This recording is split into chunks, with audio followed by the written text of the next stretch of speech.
जानकारी के साथ इंदौर से, जहां पर इंदौर में सीवर की सफाई के दौरान 2 कर्मचारियों की मौत हो गई है।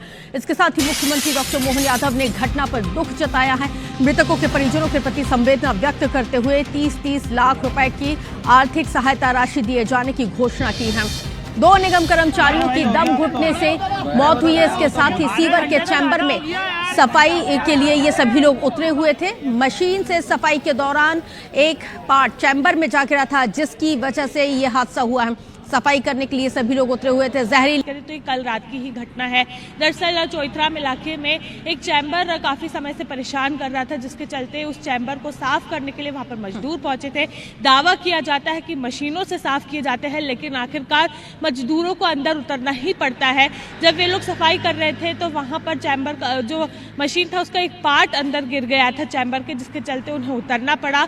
जब वे लोग नीचे उतरे तो वहां पर जहरीली गैस से दम घुटने से उन दोनों की मौत हो गई। हालांकि वहां पर पास ही में 2 और लोग मौजूद थे जो चैम्बर में उतरे थे। उन्हें बचाने के लिए उन्हें सुरक्षित बाहर निकाल लिया गया था, लेकिन जो 2 मजदूर अंदर घुसे थे जिनको चैम्बर साफ करना था, उनकी चैम्बर साफ करते हुए मौत हो गई, जो एक बड़ा सवाल उठाती है नगर निगम प्रणाली पर भी कि क्या इस तरह से काम होता है। दूसरी बात करें तो जब ये घटना हुई उसके बाद मुख्यमंत्री डॉक्टर मोहन यादव ने इस पर दुख जाहिर किया। साथ ही में दुख जताते हुए उन्होंने 30-30 लाख रुपए दोनों ही मजदूरों के परिवारों को देने की बात भी कही।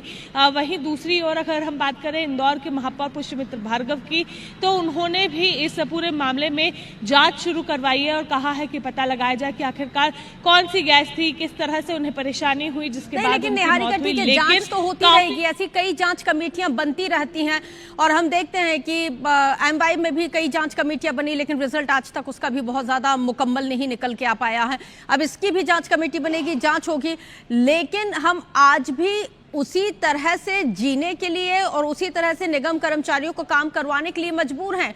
मतलब प्रॉपर इंतजामात आज भी नहीं है, टेक्नोलॉजी का फायदा हम आज भी नहीं उठा पा रहे हैं। ये हादसा, ये घटना इसी तरफ इशारा कर रही है। बिल्कुल आप सही कह रही है और ये बड़ा सवाल उठता है, क्योंकि एक तरफ हम 2047 का सपना देखते हैं कि हम पूरी तरह से हाईटेक रहे, इंदौर लगातार टेक्नोलॉजी में आगे बढ़ता रहे, फिर चाहे वो सफाई को लेकर हो, चाहे वो वर्किंग को लेकर हो या फिर एजुकेशन को लेकर हो। लेकिन अगर हम इसी तरह से पिछड़ते रहेंगे और हर बार हमारी आंखों के सामने कोई ना कोई नमूना आकर इंदौर में खड़ा हो जाता है, जिसके बाद यहाँ की कार्यप्रणाली पर सवाल उठता है। कल जो घटना हुई जिसमें 2 ऐसे लोग जो सिर्फ सफाई करने वहां पहुंचे थे, उनकी मौत हो जाती है और उसके बाद यहाँ पर जांच एजेंसियां बना दी जाती है, कमेटी बना दी जाती है। लेकिन सवाल अभी भी वही खड़ा होता है कि आखिरकार ऐसी नौबत आती क्यों है कि उन्हें चैम्बर में उतरना पड़े, चैम्बर में उतरकर सफाई करना पड़े और उसके बाद इस तरह की स्थितियों का सामना लोगों को करना पड़े। अब उनके जो परिवार है, क्या उनका 30-30 लाख से गुजारा हो जाएगा? क्या मरा हुआ व्यक्ति वापस आ सकता है? नहीं रश, क्योंकि जो नुकसान हुआ है वो कभी भी पूरी तरह से चुकाया नहीं जा सकेगा। सवाल यही उठता है कि अगर क्या वहां पर मशीनों का इस्तेमाल हो रहा होता तो इस तरह की सिचुएशन वहां बनती? क्या वहां पर उचित ढंग से टेक्नोलॉजी का इस्तेमाल करते हुए चीजों को हम लोग करते तो क्या इस तरह की स्थिति बनती? कब होगा वो कि हमें सही कह रही है कि अगर तमाम टेक्नोलॉजी का इस्तेमाल यहाँ पे भरपूर तरीके से किया जाता तो शायद ये स्थिति नहीं बनती, क्योंकि कोई भी मुआवजा उस इंसान की पूर्ति नहीं कर सकता जिस इंसान को इस हादसे ने ले लिया। बहुत शुक्रिया निहारिका, जानकारी साझा करने के लिए, हमारे साथ जुड़ने के लिए।